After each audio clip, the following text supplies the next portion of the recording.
Hello everyone, objective अड्डा के नई वीडियो में आपका स्वागत है। अगर आपने अभी तक हमारा पिछला लेक्चर नहीं देखा है तो उसे जरूर देखें, जिसमें हमने अर्थ से संबंधित महत्वपूर्ण तथ्य कवर किए।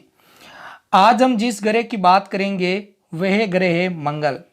तो मंगल से संबंधित महत्वपूर्ण तथ्य जानने वाले हैं। सूर्य से अगर हम चले तो चौथे नंबर का ग्रह है मंगल। अब देखिए मंगल ग्रह के अन्य नाम, इसे युद्ध का देवता कहा जाता है, फिर इसे पृथ्वी का बेटा कहा जाता है। तो इसे पृथ्वी का बेटा क्यों कहते हैं? क्योंकि अगर अर्थ के बाद जिस ग्रह पर जीवन संभव है तो वो ग्रह है मंगल। अगला इसका जो अन्य नाम है, इसे रेड प्लैनेट भी कहा जाता है। तो इसे रेड प्लैनेट क्यों कहा जाता है? क्योंकि इस ग्रह पर आयरन ऑक्साइड की मात्रा सर्वाधिक होने के कारण इस ग्रह को रेड प्लैनेट कहा जाता है। अब देखिए इस ग्रह का जो परिक्रमण काल है यह 685 दिन का है। और अगर मैं अर्थ के सापेक्ष बात करूं तो अर्थ का जो परिक्रमण काल है वो 365 दिन का इसका जो परिक्रमण काल है। अब देखिए आगे, इस ग्रह का जो परिभ्रमण काल है यह 24 घंटे और 37 मिनट का है, जो कि अर्थ के समतिक लगभग बराबर ही है। क्योंकि अर्थ को भी 24 घंटे लगते हैं और इस ग्रह को भी 24 घंटे ही लगते हैं।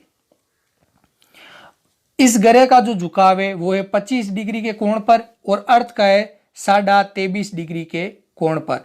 तो अर्थ पर भी ऋतु परिवर्तन होता है और इस ग्रह पर भी क्या होता है? ऋतु परिवर्तन। इस ग्रह पर जो वायुमंडल का पतला आवरण है और इस ग्रह पर दो गैस है, एक तो नाइट्रोजन और दूसरी गैस है आर्गन। ये भी आप ध्यान रखें।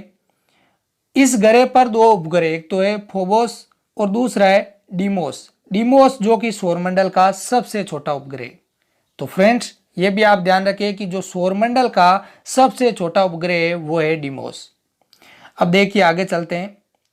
सौरमंडल का सबसे ऊंचा ज्वालामुखी तो वह है ओलिपस मेसी। तो सौरमंडल का जो सबसे ऊंचा ज्वालामुखी है वो है ओलिपस मेसी, जो कि मंगल ग्रह पे स्थित है।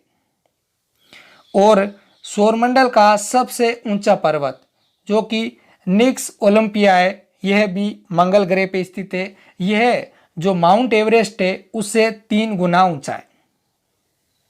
अब मैं बात करूंगा मंगल मिशन के बारे में, जिसे 5 नवंबर 2013 को 2:38 पर सतीश धवन अंतरिक्ष केंद्र श्रीहरिकोटा आंध्र प्रदेश से लॉन्च किया PSLV-C25 से।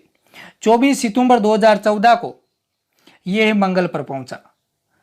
अब देखिए अगर मैं बाकी देशों की तुलना में बात करें, वर्ल्ड के अंदर भारत का चौथा स्थान हुआ, जिसने पहली बार में ही मंगल पर अपना मिशन भेजा, जिसमें फर्स्ट सोवियत रूस, फिर नासा और जो यूरोपीय अंतरिक्ष एजेंसी, इन तीनों ने पहले ही अपना मंगल पर मिशन भेज दिया गया था।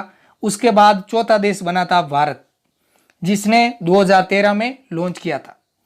इसकी लागत आई थी 450 करोड़। अगर मैं यहाँ पर एशिया महाद्वीप की बात करूं तो एशिया महाद्वीप के देशों में भारत का फर्स्ट स्थान आता है, जिसने पहली बार में अपना मिशन सफलतापूर्वक भेजा। और चीन और जापान ने भी भेजे, लेकिन उन दोनों का जो मिशन है ये सफल रहा। अब देखिए आगे, इसका जो उद्देश्य था मंगल से संबंधित आंकड़े वे तस्वीरें पृथ्वी पर भेजना और मीथेन और कार्बन डाइऑक्साइड इसका अध्ययन करना, इसका जो मुख्य उद्देश्य है। अब देखिए आगे, जो करंट में मिशन गए हैं, एक तो यूएसए का गया है परसिवरेंस, और फिर चाइना का गया है तियानवेन फर्स्ट, और यूएई का गया है होप मिशन। तो ये 3 मिशन गए हैं। तो ये भी आप ध्यान रखें। अगर आपको इन तीनों के बारे में अलग से वीडियो चाहिए तो आप जरूर कमेंट में बताएं, हम अलग से आपके लिए वीडियो प्रोवाइड करवा देंगे।